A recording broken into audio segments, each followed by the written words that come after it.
Okay, well done, guys. So we should be at the stage now where we've got a portrait and it looks something like this. So we can see both images at the same time. We're just going to talk about adding adjustment layers now so that we can see one image a little bit more or a little bit less according to how we want it to look. So if we click back to the original example, we can see in this one at the bottom of the figure, because image we've overlaid is really dark, we can see more of the forest coming through. As we move up onto the face, we can see some of the face, some of the forest sort of overlapping. So we're going to experiment a little bit with adjustment layers now on the image we've just created to see if we can get it to look something like that.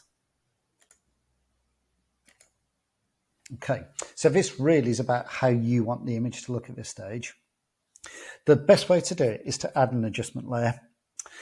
So we're going to add an adjustment layer, but we only want it to affect the background image, so the picture of a figure, not images of the computer games and the glitches over the top.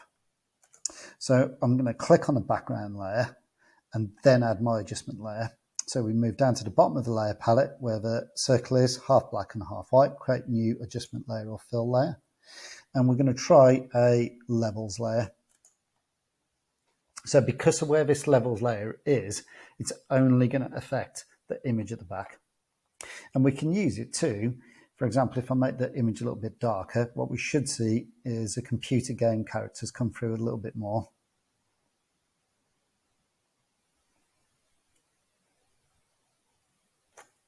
If we move the midtones, so instead of a dark bar, the midtone areas of, again, the computer game characters come through a little bit more and we'll lose a bit of the face.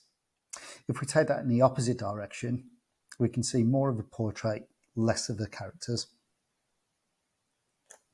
If I move the light bar up, it will bleach out the background and turn out a bit whiter, and again we can see a little bit more of a face. And all we're looking for is to find a balance that works for us.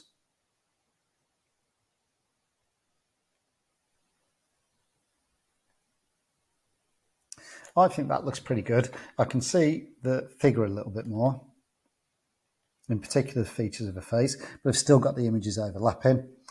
I can still see the computer game characters and they look a little bit richer, so I'm pleased with that. I think that looks pretty good. You could tweak it, alter it a little bit more. A couple of things you might want to watch out for is if I take the dark area up too much, you might see it's starting to affect the background, so you just want to be cautious of that as well. Okay, if I move that adjustment layer up now, so if I drag that up to the top, you can see it affects the images above it and they go a little bit lighter around the edge. So I'm going to leave it where it was. We could add some more adjustment layers above as well. So if we wanted the colors a little bit richer or a little bit softer, we could experiment with those. So we could add one for hue and saturation. If we want the colors brighter, we could increase the saturation and you'll see them going really vivid. If we take them down, it will mute the colors a little bit, make it a little bit more black and white. We could change the hue of the image a little bit if we wanted to.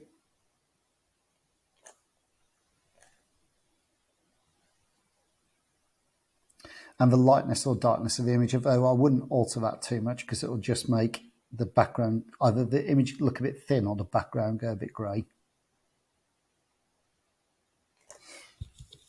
Okay, I'm starting to really like that one. I might just add one for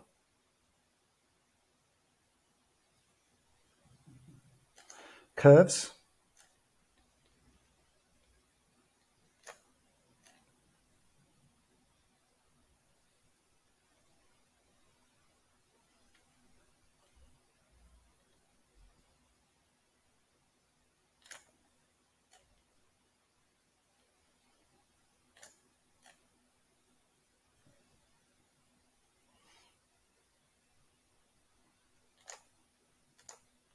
We can always turn those layers on and off to see how we prefer it.